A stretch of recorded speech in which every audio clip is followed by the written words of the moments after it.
set the date, get time off work. If not, pull a sickie, get time off school. If not, pull a sickie, bunk school, because The Wheel of Time Season 2 is coming out on September the 1st.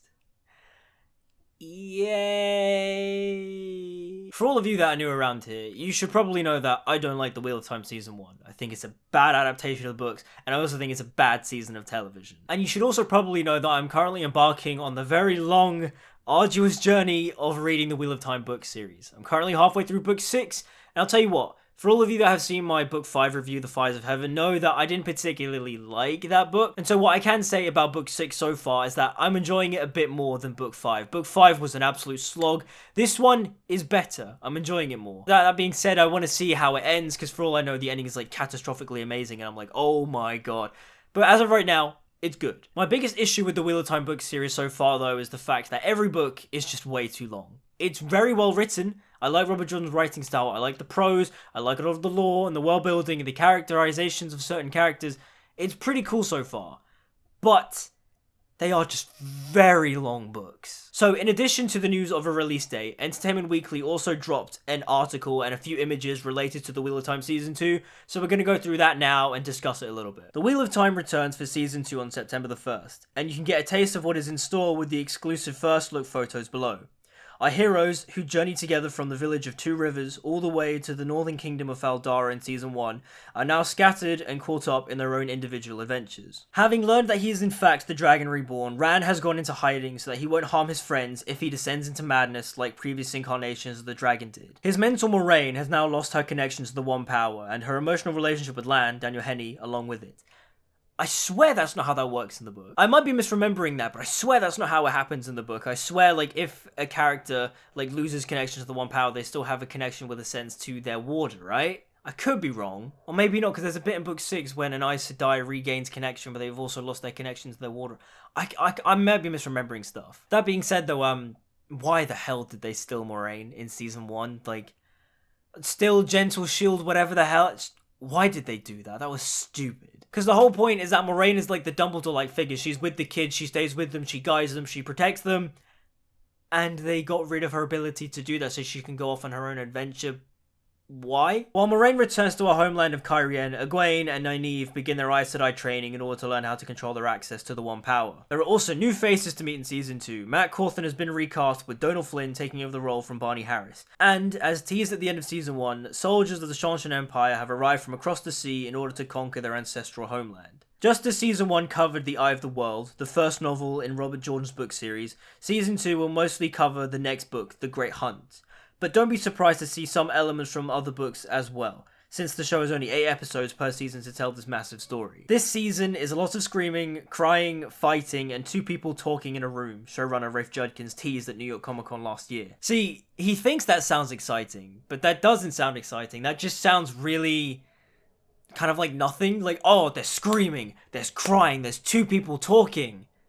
So, like, any TV show, movie ever then. We did build that groundwork. You know who these people are, and you now get to see them go on these journeys. The journeys Robert Jordan created are epic. It's a gift for people who know the books to watch the show because they see contained in each of these characters the path that's in front of them. In Season 2, we're on that path. By the end of the season, 8 episodes later, it's just massive. I'm excited for people to see it. But you didn't. I don't know much about the character of Rand from the beginning of Season 1 to the end of Season 1, apart from the fact that he is the dragon. I didn't learn about what he likes, what he doesn't like. Oh yeah, he likes Egwene. That's kind of it. They didn't do the groundwork. They didn't even properly explain how the One Power works and that there's 2 sides, the Sidene and the Side. They didn't do that. They didn't explain the Forsaken properly. What is he talking about? The bits of information there are incredibly contradictory in the sense of that, you know, Rafe Judkins is just like, yeah, we did all this great work in Season 1. You didn't. You adapted the book very poorly. You barely focused on Rand al'Thor as the Dragon Reborn. Instead, you focused more on the women, but in doing so, in trying to be very feminist and very, you know, yeah, women are great, the show also makes a lot of the women look kind of incompetent. Like, they stilled Moraine, which doesn't make any sense because Moraine is very competent and would never have got herself in a position to get stilled. They didn't bother to promote the idea of the equality or the 2 sides of the One Power, the idea that there's a feminine side and a masculine side, and that there's meant to be a balance between the 2. They didn't talk about any of that. The journeys Robert Jordan created are epic. if they're epic, then why didn't you properly adapt them in season 1? Like, they deviated so much from the plot of The Eye of the World for no reason. And in doing so, they negated characters, and they also negated the world building and the lore. Anyways, let's get on to these photos then. So the first photo is of the representatives of the Shantian Empire alongside Loyal and the Dark One from the Wheel of Time season 2. What I will say is the costume design is quite nice. I liked the costumes in season 1, you know, fair enough. They're pretty good. They look nice. The one issue I have is that the costumes don't look very dirty and worn. They look quite pristine and clean. Not to discredit the work of the costume designers and the people behind the camera, their work for the most part is pretty great. It's just that one little detail of the costumes looking kind of clean.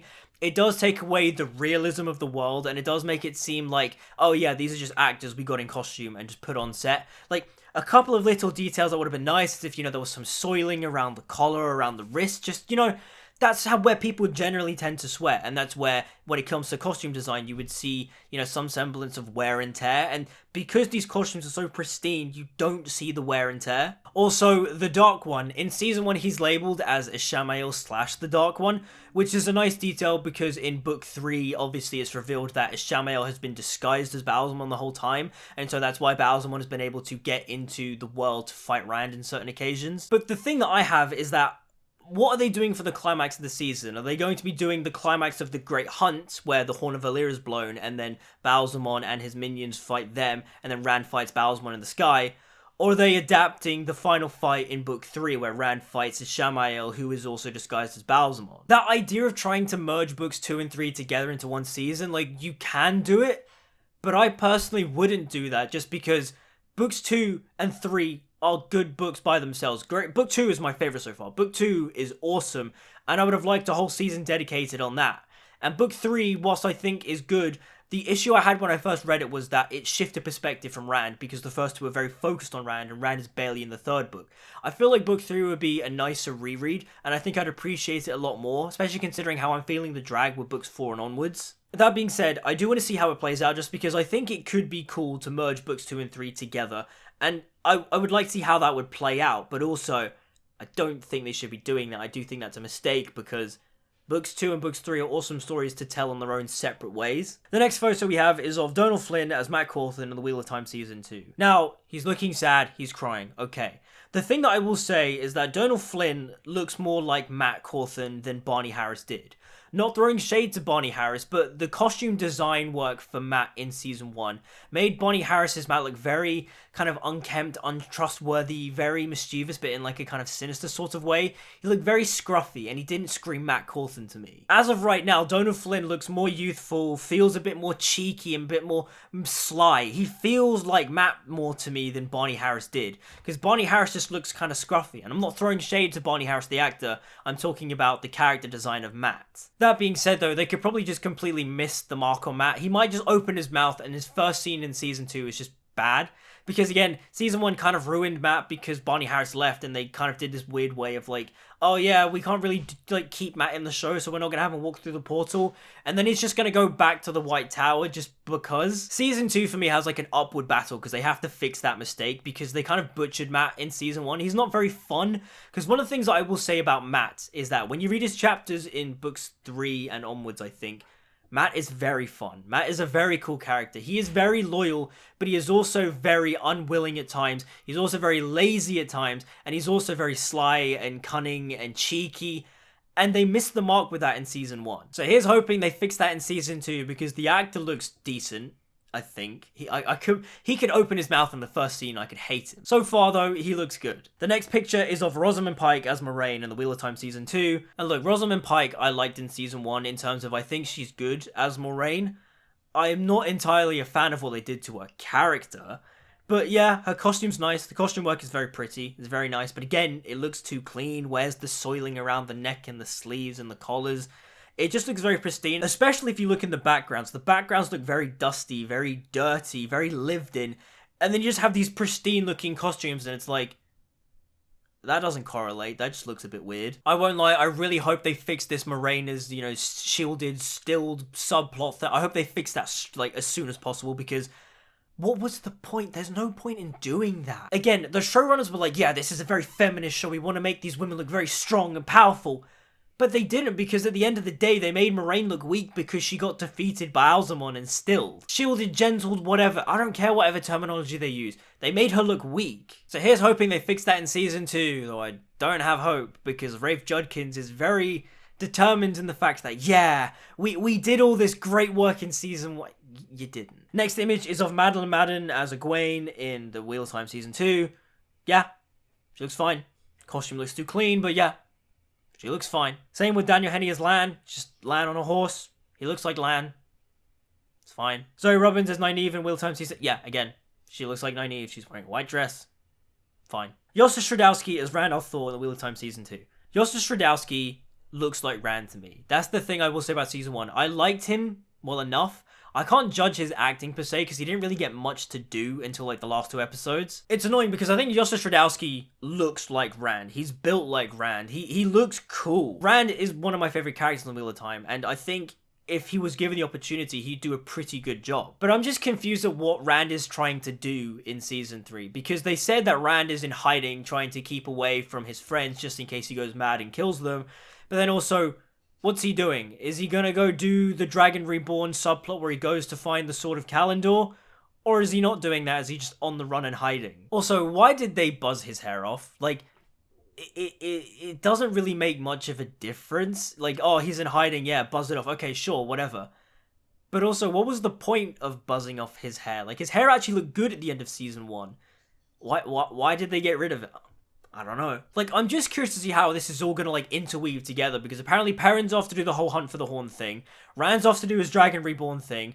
The ladies are off in the tower, which is fine, because they get weaved into the plot later on anyways in Book 2 and Book 3, kind of. Moraine's off to get her magic back somehow, and it's like, how is this all supposed to, like, interweave at the end? That's what I'm curious about. Also, what I do hope is that we get more of a focus on Rand, because Rand is cool, and I want to see more about him, but the fact that he's off on his own little side quest makes me think that he's not really going to be involved that much. Either way, by the end of the season, he is going to be the Dragon Reborn, I'm assuming. He's going to be outed out to the world as the Dragon Reborn.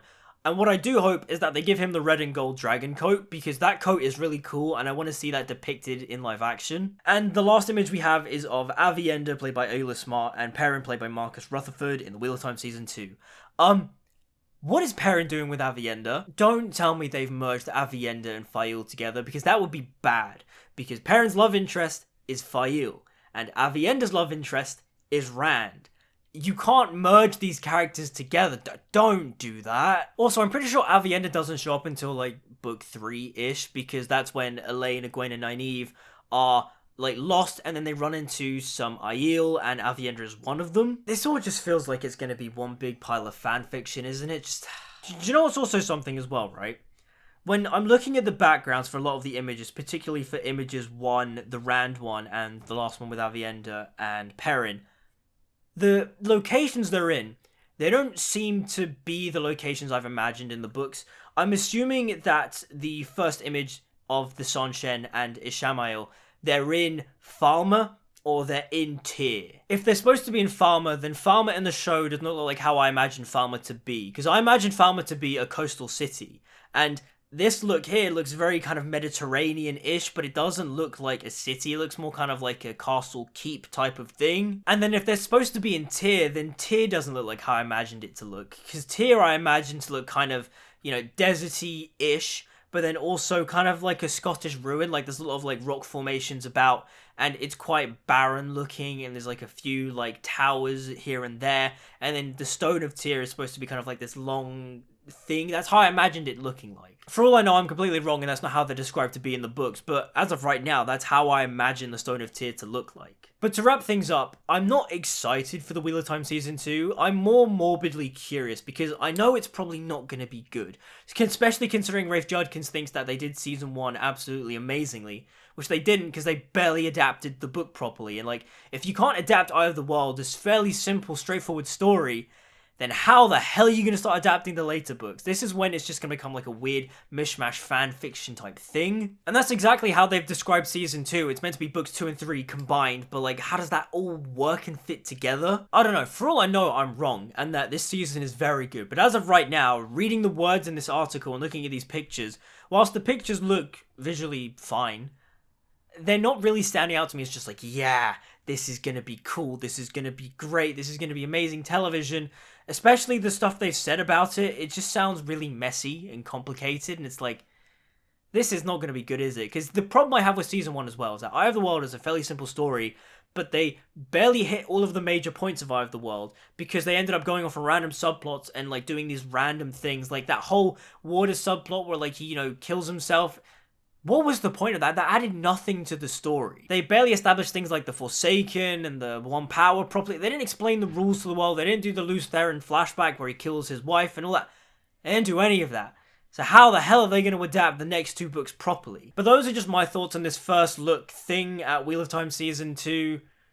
Set the date, people. September the 1st. It's gonna be great. It's gonna be woo! Let me know what you guys think of the synopsis type thing and these pictures for Wheel of Time Season 2. Let me know in the comments down below. Like, subscribe, follow on social media, all that good stuff. Until we meet again, I'll see you guys next time.